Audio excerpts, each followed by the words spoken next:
A gente volta a falar agora do caso do deputado Alexandre Ramagem e da decisão do Supremo Tribunal Federal. Para isso, recebo aqui a doutora Vera Chemin, que é advogada especialista em Direito Constitucional e também mestre em Administração Pública pela FGV. Doutora, seja muito bem-vinda, obrigado por nos atender neste sábado. Primeiro, gostaria de saber a sua análise sobre a decisão do Supremo Tribunal Federal, que mantém Ramagem respondendo pelos crimes de tentativa de abolição violenta do Estado Democrático de Direito, tentativa de golpe de Estado e organização criminosa, que, segundo a Procuradoria-Geral da República, teriam sido cometidos antes da diplomação dele como deputado federal. Mas tirariam desse processo os crimes de dano qualificado e deterioração do patrimônio tombado, que são relativos aos atos do 8 de janeiro, pós-diplomação. Qual a sua avaliação? Boa noite.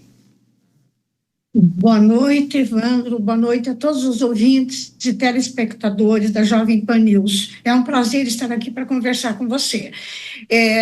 Essa é uma questão polêmica, né, Evandro? Polêmica e complexa. Sim.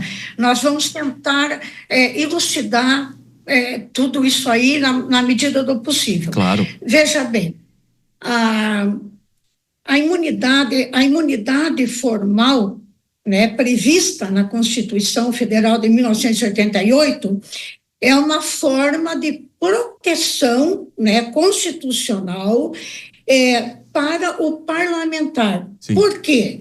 Porque ele precisa exercer o seu mandato com absoluta liberdade, autonomia, independência.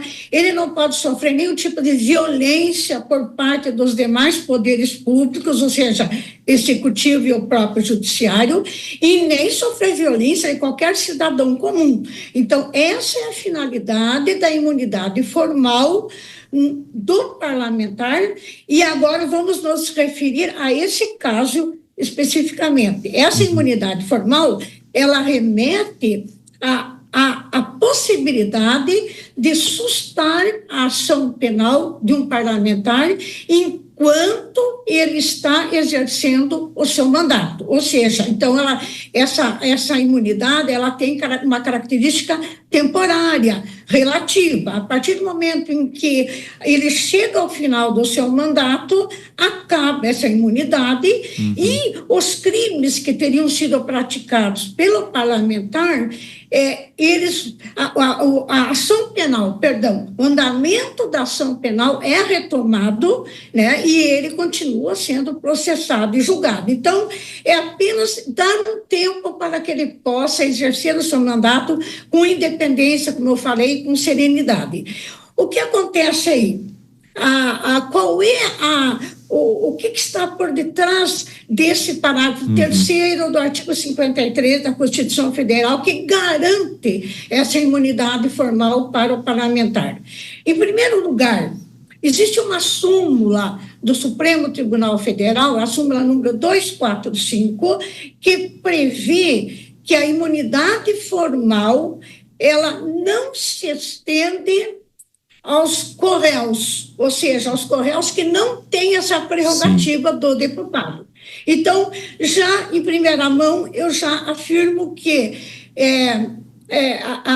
de uma forma imparcial, tá? Então, nesse caso, o STF tomou a decisão correta no sentido de afirmar, não se pode estender a imunidade formal para os demais réus que fazem parte dessa ação penal, uma vez que esses réus não são parlamentares. Então, aí a gente já soluciona essa questão.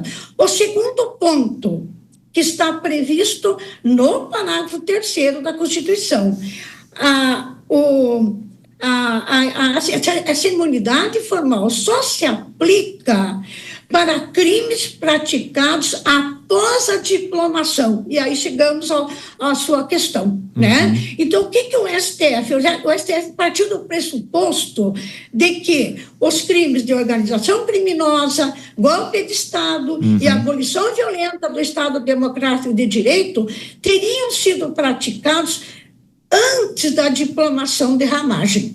Ou seja, teriam vindo lá do ano de 2021 e teriam se estendido até então. Ou seja, aí nós temos uma questão que eu não sei se vai dar tempo de discutir, que é porque trata-se, a organização criminosa é um crime que a gente chama de crime permanente, ele se estende ao longo do tempo, que é a dúvida.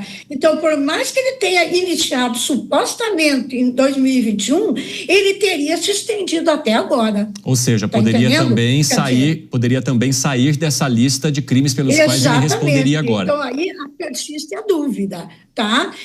Então, portanto, o que o STF decidiu? Bom, como está previsto na Constituição e tem uma jurisprudência pacificada nesse sentido, no âmbito do STF, é claro que, então, os crimes praticados antes da diplomação não são passíveis de serem... A imunidade formal não é aplicada a esses crimes. Então, ela seria só aplicada aos crimes praticados após a diplomação de Ramagem, ou seja, restariam apenas aqueles dois, de dano qualificado e depredação do patrimônio público. Tá? Então, esse é um dos pontos polêmicos que a gente vai colocar na dúvida, como eu falei, com relação aos demais crimes que são graves e que seriam de caráter permanente, pelo menos da organização criminosa. Tá? Bom, em segundo lugar, os demais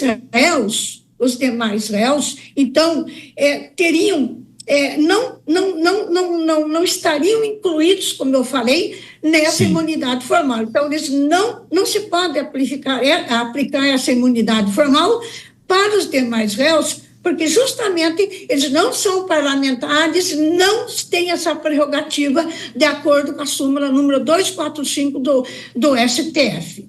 Outra questão que é importante: os crimes de dano qualificado e depredação do patrimônio público são crimes, né, que foram, de acordo com o ministro Alexandre de Moraes, eles foram enquadrados como crimes multitudinários, o crime de multidão, em que você não tem uma identificação e, portanto, o Código Penal permite que você os processos julgue todas essas pessoas de uma forma generalizada. Então, a pergunta que resta é a seguinte: se é um crime multitudinário, então, de novo, será que todos os réus que estão participando desse primeiro núcleo em que o ex-presidente Bolsonaro e Ramagem estão incluídos, não teriam que se juntar a todos? Então, todos estão ali, seria, a princípio, um crime multitudinário,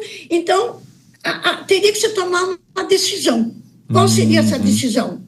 Ou você junta todos os crimes, como o STF colocou, e aí não se poderia fatiar essa ação penal. E aí eu daria razão para a Câmara dos Deputados. Quer dizer, você susta a ação penal, toda ela, ou não susta. Você não pode fazer uma sustação parcial. Professora, porque o que eu iria te questionar, só para a gente arrematar aqui, se ele for condenado pelo Supremo Tribunal Federal por esses 3 crimes, essa avaliação, essa decisão, ela voltaria para a Câmara, ao mesmo tempo em que outros 2 crimes ainda ficariam para depois do mandato. Cria uma confusão assim difícil de compreender, é uma confusão. E tem mais um detalhe que eu acho importante, Evandro. Sim. Olha que interessante. O próprio ministro Alexandre de Moraes, no seu livro de Direito Constitucional, ele expressa claramente o fato de que quando você tem pluralidade de réus, ou seja, um número excessivo de réus, que é o caso aqui, tá? Você tem um acervo documental a ser juntado aos autos de um tamanho significativo. A fase probatória seria complexa, está entendendo? Quer dizer, nós temos vários elementos aqui, sem falar na prerrogativa de foro, sem falar na relevância da ação penal, por incluir um ex-presidente da República. Sim. Então, o que ele alega no seu livro? Ele alega que a ação deveria ser separada, desmembrada, tá? E, então, você coloca o Ramagem numa ação penal somente dele, separada, no caso, e os demais réus teriam que ser encaminhados os autos às instâncias inferiores, à justiça comum, para que essa justiça os processe e os julgue, e que não é o caso, então. Então, se houve para concluir, se houve uma decisão de juntar todos esses réus numa ação penal, numa só ação penal, até por conta de um outro argumento do Supremo, de que seria uma formação de organização criminosa, então haveria uma ligação entre todos os réus. Então justamente estão todos juntados numa ação penal, então todos deveriam ser tratados da mesma forma. Está entendendo? Então é uma questão de escolha. Ou você separa, trata o Ramagem, aplica a imunidade formal ao Ramagem, e os demais réus você manda para as instâncias inferiores, né? Com exceção do ex-presidente da República, porque agora, recentemente, o STF decidiu que ex-presidentes, ex-senadores e ex-deputados continuam tendo o foro privilegiado. Tá? Então, essa é o que eu poderia chamar, Evandro, de uma confusão jurídica. Excelente, professora Vera, muito obrigado por conversar conosco. A gente vai falar muito mais desse assunto ainda ao longo da nossa programação, e o espaço está aberto aqui para a senhora.